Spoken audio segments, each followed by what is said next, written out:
5절부터 11절까지 말씀으로 그리스도의 사람입니까? 그리스도의 사람입니까? 이런 제목으로 말씀의 은혜를 나누고자 합니다. 마태복음 25장 14절부터 30절에는 우리가 잘 알고 있는 달란트 비유가 나옵니다. 개역 개정판에는 나오지 않지만 다른 번역본을 보시면 대부분 하늘나라, The Kingdom of Heaven이라는 표현이 나옵니다. 다시 말해서 예수님이 말씀하시는 달란트 비유는 하늘나라에 관하여 이야기하고 있음을 알게 됩니다. 예수님은 하늘나라는 이런 사정과 같다고 하시면서 어떤 사람이 여행을 떠나면서 자기 종들을 불러서 자기 재산을 그들에게 맡겼다. 그는 각 사람의 능력을 따라 한 사람에게는 5달란트를 주고 또 한 사람에게는 2달란트를 주고 또 한 사람에게는 1달란트를 주고 떠났다고 말씀하십니다. 우리는 어떤 사람이 여행을 떠나면서 자기 종들을 불러서 자기의 재산을 그들에게 맡긴 분명한 기준이 있었음을 알게 됩니다. 그냥 기분 내키는 대로 5달란트, 2달란트, 1달란트를 준 것이 아니라 주인이 가지고 있는 어떤 기준이 있었다는 거죠. 그게 뭐죠? 각 사람의 능력을 따라 자기의 재산을 나누어 주었습니다. 5달란트, 2달란트, 1달란트를 그렇게 해서 분배해 준 것이죠. 사랑하는 성도 여러분, 마태복음 25장에서 어떤 사람이 여행을 떠나면서 자기 종들을 불러서 자기의 재산을 그들에게 맡긴 기준이 잘못되었다고 생각하십니까? 왜 주인이 이런 편애를 하는 것일까? 주면 똑같이 5달란트를 주든지 2달란트를 주든지 1달란트를 줘야지 왜 이렇게 차등해서 주는가? 서운한 생각이 드십니까? 그러나 이 사람은 자기 종들의 능력을 따라서 달란트를 배분했습니다.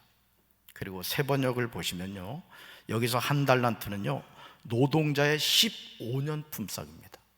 여러분, 노동자의 15년 품삯이면 많은 거예요, 적은 거예요? 엄청나게 많은 거죠. 결코 작은 몫이 아니었던 겁니다. 그런데 주인에게 받은 달란트에 대한 3명의 종이 하는 행동이 다른 것을 보게 됩니다. 5달란트와 2달란트 받은 종은 2배를 남깁니다. 5달란트를 받은 종은 5달란트를 남겼고 2달란트를 받은 종은 2달란트를 남겼습니다.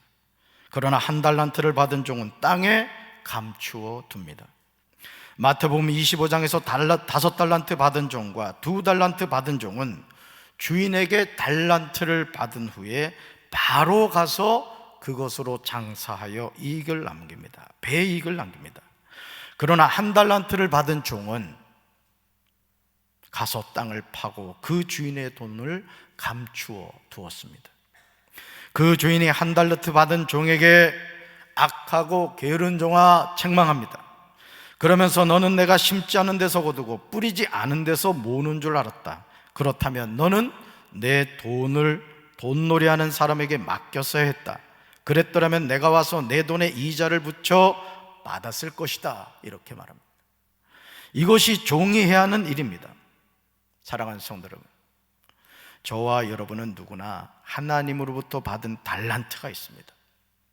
어떤 성도는 5달란트를, 어떤 성도는 2달란트를, 어떤 성도는 1달란트를 받았습니다. 그렇다면 우리는 하나님이 주신 달란트를 받은 후에 곧 가서 그것으로 장사를 하여 자신이 받은 달란트를 더 벌어야만 합니다. 제가 우리 교회 부임해서 우리 장로님들에게 드렸던 말씀이 있습니다. 장로님, 우리가 목사로서 장로로서 교회를 섬겨갈 겁니다. 저는 강경제일교회 31대 담임 목사라는 직함으로 저는 만족하고 싶지 않습니다.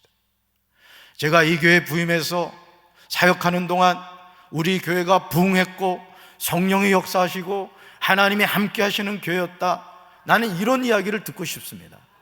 우리 장로님들도 시무장로로 계실 때, 또 원로장로로 계실 때, 그 장로님이 계실 때 교회가 부흥하고 성도들이 하나 되어 하나님의 역사를 써갔다, 그런 장로가 되십시오. 그렇게 이야기를 했고 그 현장이 작년에 7억이 넘는 리모델링을 할 수 있었던 겁니다. 만약 하나님이 주신 달란트를 받은 후에 가서 땅을 파고 그 주인의 돈을 감춰두면 악하고 게으른 종이라는 책망을 듣게 될 것입니다.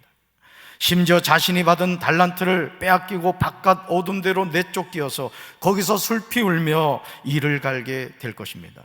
따라합시다. 하나님이 주신 사명은 믿음으로 성실하게 감당해야 합니다.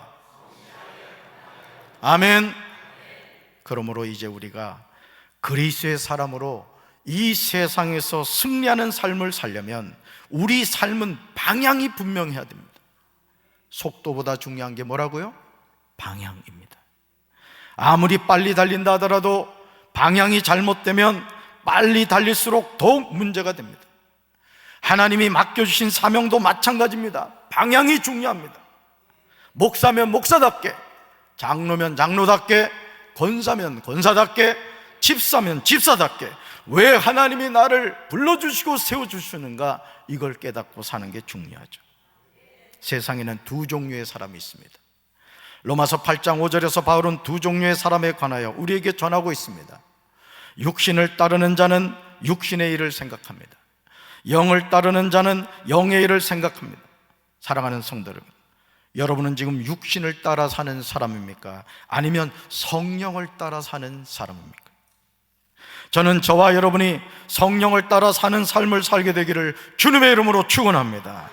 육신을 따라 사는 사람은 육신에 속한 것을 생각합니다. 성령을 따라 사는 사람은 성령에 속한 것을 생각합니다. 무엇을 생각하느냐가 중요한 거예요. 무엇을 생각하고 살아가느냐가 그 사람의 삶의 모습을 결정하는 것이죠. 어떤 분들은 세상을 넘어 이원론적으로 생각한다고 하실 수 있습니다. 하지만 사도 바울이 우리에게 전하고 있는 메시지는 단순히 이원론적인 차원을 말하는 것이 아닙니다. 우리의 모든 삶은 육신의 일과 영의 일로 나눠집니다. 여러분, 하루의 삶을 한번 잘 돌이켜보세요. 나는 과연 어떤 삶을 살아가고 있는가? 무엇을 생각하며 살아가고 있는가? 그런데 문제는 이 두 가지 일의 열매가 다르다는 겁니다. 달라도 너무 다릅니다. 육신의 생각은 어떤 열매를 거두죠? 사망의 열매를 거둡니다.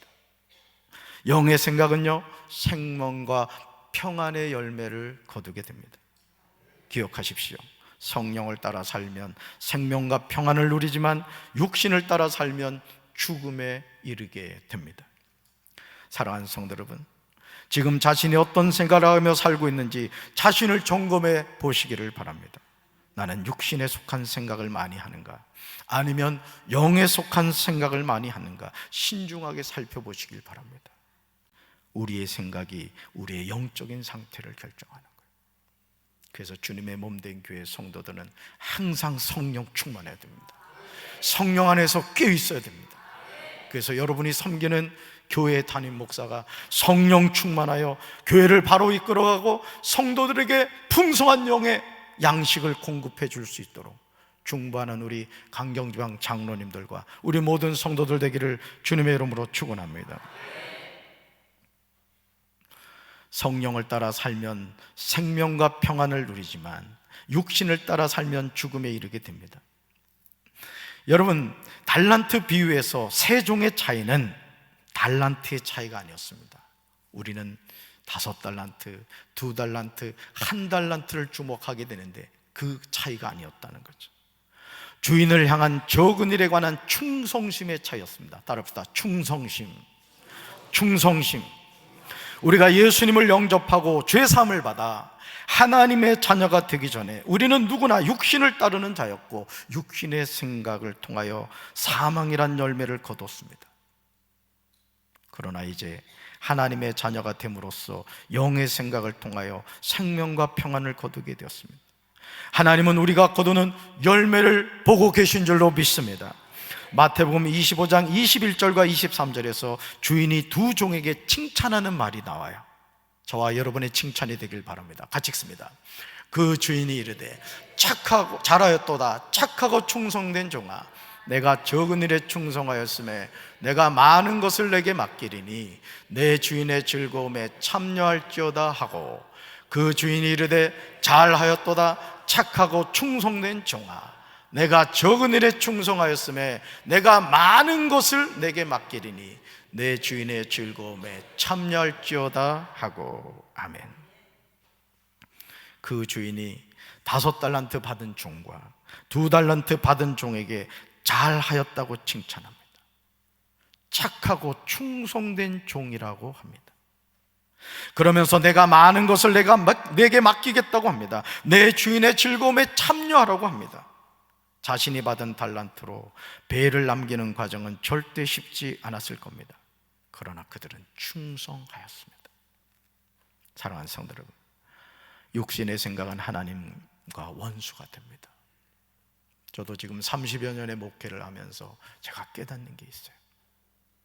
하나님을 의지하고 성령 안에 섞여 있으면 주님의 몸 된 교회는 불가능이 없습니다. 하나님은 믿음의 분량대로 역사하시는 거예요. 저는 우리 강경지방 장로님들이 섬기는 교회에서 아닙니다, 못합니다, 안 됩니다 라는 낱말이 여러분의 인생에서 제거되길 바라요. 어째 이렇게 아멘이 시원찮습니까? 안 됩니다, 못합니다, 안 하겠습니다, 이런 낱말이 우리 장로님들의 사전에서는 제거되길 바라요. 할 수 있습니다, 하면 됩니다, 해보겠습니다, 목사님 우리 합시다, 그럼 되는 거예요. 왜요? 하나님 지금도 시퍼렇게 살아계시거든요.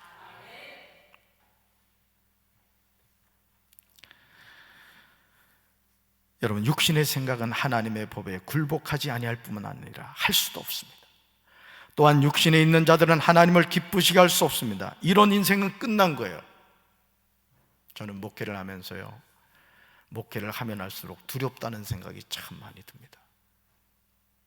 저는 어린 시절부터 목사가 되는 게, 목사님 되는 게 저의 유일한 꿈이었어요. 목사님 되게 해주세요.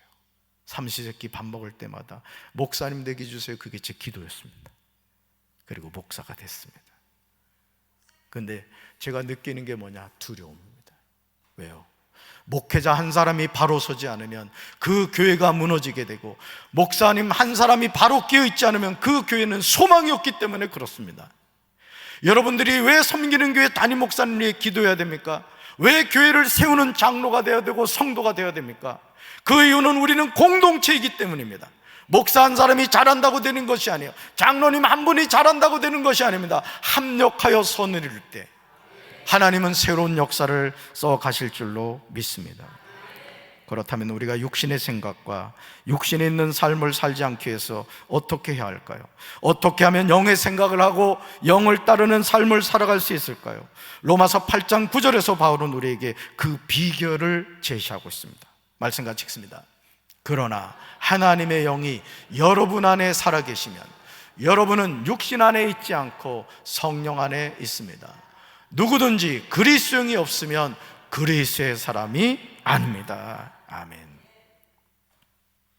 보혜사 성령님이 저와 여러분 안에 계시면 우리는 육신의 지배를 받는 것이 아니라 성령님의 지배를 받습니다. 누구든지 그리스도 영이 없으면 그리스도의 사람이 아니에요. 여러분, 성령님은요, 액세서리가 아닙니다. 오랜 동안 저도 이제 모태신앙으로 자라서 목회자의 길을 갑니다만, 목회자가요, 성령을 소멸하잖아요. 껍데기밖에 남지 않아요. 우리 장로님들도 마찬가지. 장로라는 직함을 받아서 수많은 목사님들을 섬기고 교회를 세워가면서 어느 순간 내 자신이 번아웃 됐다는 걸 느끼는 장로님들이 계실 거예요. 제가 한 가지 꼭 당부를 드리겠습니다.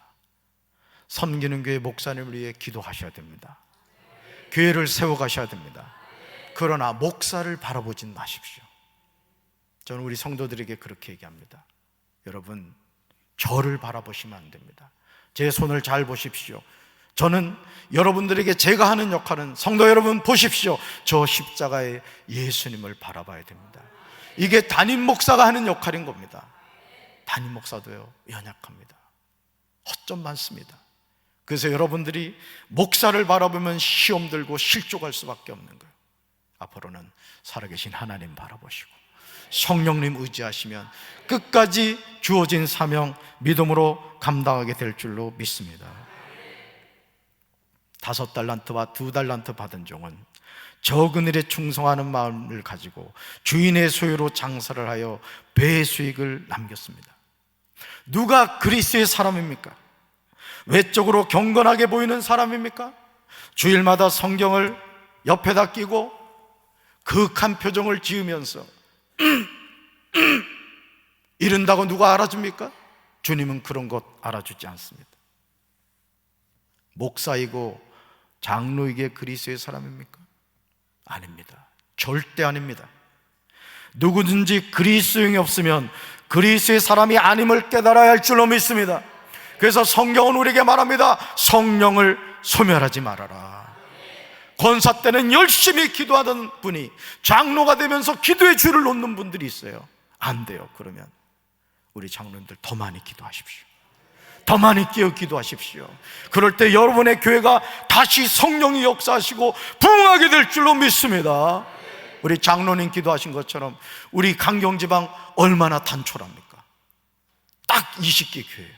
더도 덜도 말고. 20개 교회 작은 교회 아닙니다. 성령의 불이 타오르면 40교회보다 50교회보다 더 큰 일을 감당하게 될 줄로 믿습니다. 데살로니가전서 5장 19절에서요 사도 바울이 당부하고 있어요. 여러분 암송하셔야 될 말씀이에요. 같이 읽습니다. 성령을 소멸하지 마십시오. 아멘. 바울이 말하고 있는 성령을 소멸하지 말라는 뜻은요 바로 이런 뜻이에요. 같이 읽어봅시다. 성령의 불을 끄지 말라. 또 이런 뜻입니다.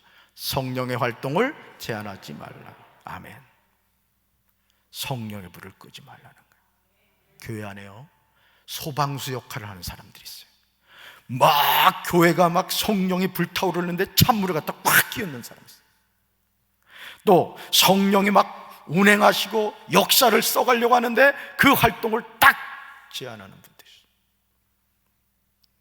제가 우리 교회 부임해가지고요 정말 지난 횟수로 벌써 4년이 됐습니다마는 죽을 둥 살 둥 제가 일한 이유가 있어요. 우리 장로님들이 저를 얼마나 잘 도와준지 말해요. 아니요 못합니다 이런 말을 안 하니까 제가 죽는 줄도 모르고 생고생을 했지 뭐예요.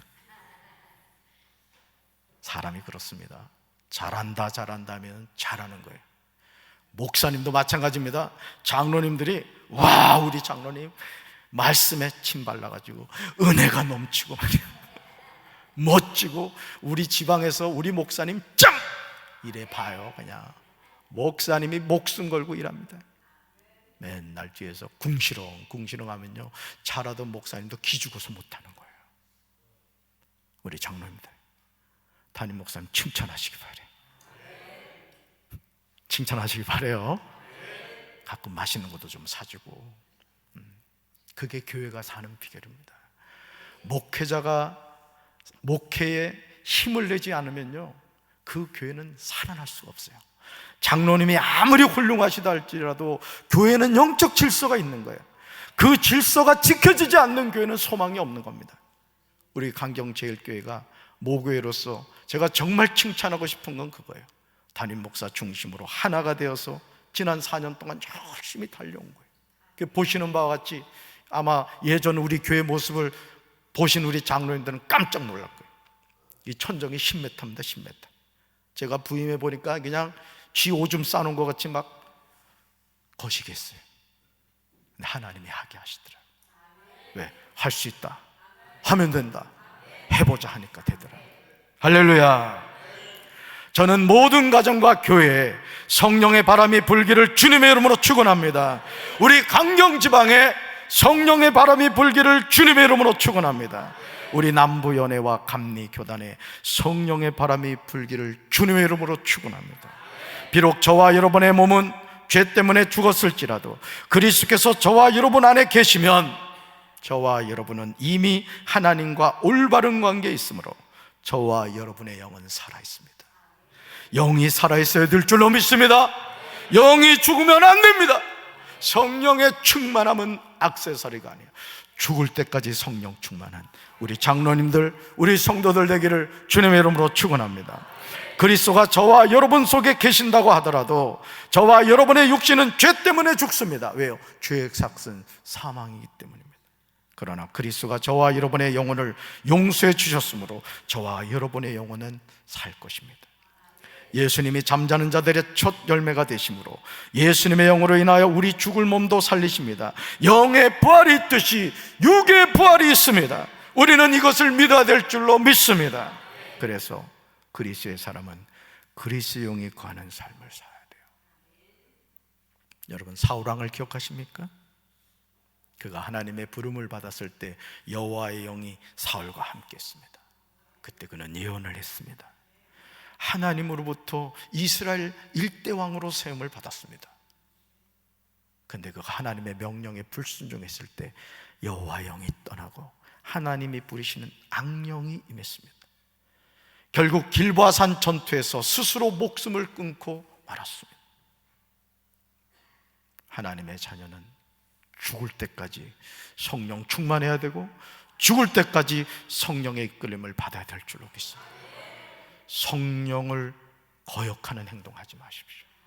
여러분 자신이 먼저 성령 안에 껴 있어서 여러분의 삶이 성령 충만하고 가정이 성령 충만하고 교회가 성령 충만하고 우리 한국교회가 성령 충만하여 하나님의 큰 역사를 써가는 저와 여러분 되기를 주님의 이름으로 축원합니다. 가슴에 손 얹겠습니다. 하나님 아버지, 그리스도의 사람입니까? 육신의 생각은 사망이고 영의 생각은 생명과 평안이라고 했습니다. 주여 성령 충만함을 주옵소서. 교회를 무너뜨리는 삶을 살지 않게 도와주시고 주님의 몸된 교회를 세워가는 충성된 일꾼들이 되게 도와주시옵소서. 예수님 이름으로 간절히 축복하며 기도합니다. 아멘.